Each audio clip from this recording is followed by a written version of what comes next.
अस्सलाम वालेकुम नाज़रीन, मैं हूं आपका मेज़बान मोहम्मद उमर। नाज़रीन, आज हम आपको बताने जा रहे हैं कि मंडी बहाउद्दीन के अंदर जो एक हमारे नौजवान हैं जिन्होंने सीएसएस के अंदर टॉप किया है, उनका जो मुकम्मल इंटरव्यू है, आज हम आपके साथ वो शेयर करेंगे। एक तो हम ये बताना चाह रहे हैं कि ये मंडी बहाउद्दीन के लिए एक फ़ख्र की बात है, और उसके साथ साथ हम जो बाकी पाकिस्तान के नौजवान हैं, उनको भी ये इंटरव्यू दिखाना चाहते हैं ताकि वो भी इस इंटरव्यू से बहुत कुछ सीख सकें, स्पेशली वो स्टूडेंट्स जो सीएसएस की तैयारी कर रहे हैं, और या वो स्टूडेंट्स जो इसकी ख्वाहिश करते हैं, ताकि उनको इससे इंस्पिरेशन मिले, मोटिवेशन मिले, और वो भी अपने आप को बेहतर तरीके से सीएसएस के इंटरव्यू के लिए अपने आप को तैयार कर सकें। तो इस इंटरव्यू को शुरू से एंड तक ज़रूर देखिएगा। आप इससे बहुत सारी चीज़ों को सीखेंगे जो कि आपके कैरियर के लिए भी बहुत जो है वो पॉजिटिव रोल प्ले करेंगी। आइए ये जो इंटरव्यू है इसको कंप्लीट देखते हैं और अच्छे से सुनते भी हैं। Hi, please Assalamualaikum. take your seat. Thank you, sir. You may like to introduce yourself to all of us. Good morning, everyone, Honorable Chairman and the panelist members. My name is Adil Riaz and I belong to Mandi Bhaudin.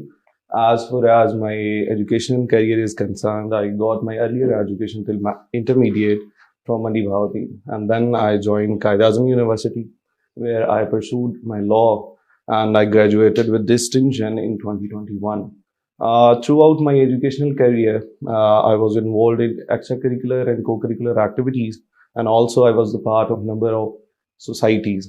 And this thing has somehow inculcated within me a few leadership qualities, interpersonal skills, and moreover, an exposure to different fields.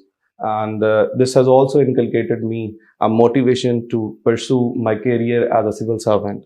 And then I joined Provincial Management Services Punjab last year, and now I am under training there. And now I want to become part of Central Superior Services. So you are already part of the bureaucracy Yes, sir. and the provincial bureaucracy. Yes, sir. And where you are getting your training? Sir, at MPDD Lahore. Where?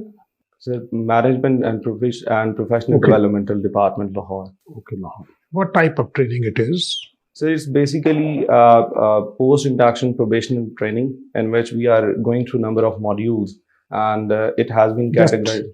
tell me, what are the modules? So basically, it started with the basic IT training, and then it went with the basic laws, and then the service laws, along with the economics, and then the public administration, and then budget making. What is the length of this training? Sir, it's almost 6 months. It is 6 months. How many months you have done?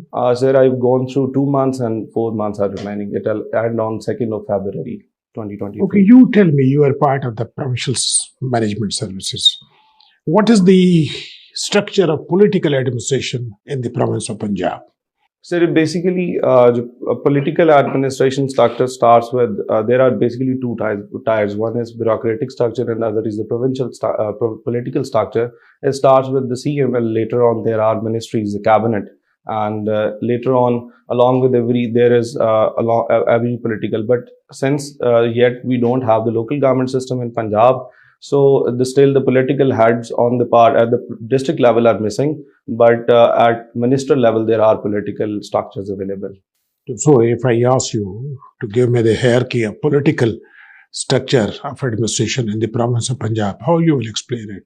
Sir, I'll divide that into the two parts. One is at the district level and then the upper level. But since the hierarchies are divided on the basis of, if we look into within the revenue domain, then we can divide it into 4 parts. First one at the tehsil level, then at the district level, then at the domain level, and then at the provincial level. So you tell me, decision making regarding policy making and planning is done at which level of the provincial administration? Sir, it's basically at 2 levels, at the provincial level and at the district level. So if we talk about the At provincial the provincial level, who is making this policy decisions? So basically, there are 2 types of policy makings. One is done by the provincial and the planning and developmental boards, in Punjab, and secondly at the local level, the particular powers are invested within the district administration. What are the salient features of 1973 Constitution? The 1973 Constitution has number of salient features. It starts with the preamble where the sovereignty belongs to Allah Almighty, and the particularly sovereignty has been conferred to the representative of the people under a sacred trust. It's a democratic notion, and we have federal form of government and the parliamentary form of government. We have two houses in the center. One is the National Assembly and second is the Senate. It also incorporates a number of fundamental rights starting from Article 8 to 28, and then principles of policy. And it has also constitutionalized number of appointments, starting with the judges, from the presidential appointments to it has laid down number of ways through which the whole structure of the government will continue. Adil, what is the difference between constitution and constitutionalism?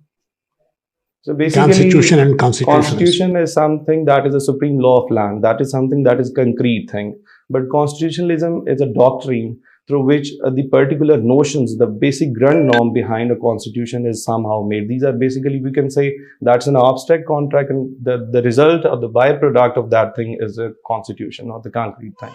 Just tell me briefly, what is your take on B&R, Belt and Road Summit, which is recently held in China? So it's a very welcoming step, specifically because in terms of Pakistan and China scenario, we were seeing in the recent years that China was very concerned regarding the security issues of their personals or the particular people, the Chinese nationals who are working in Pakistan.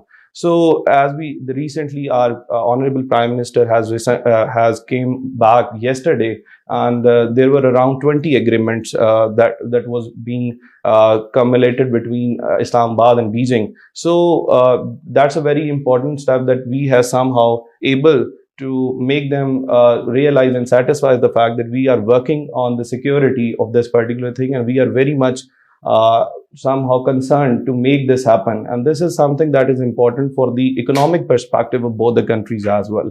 So I think for both Pakistan and China, it's a very win-win situation for specifically in the current global power dynamics as well as the economic perspective as well.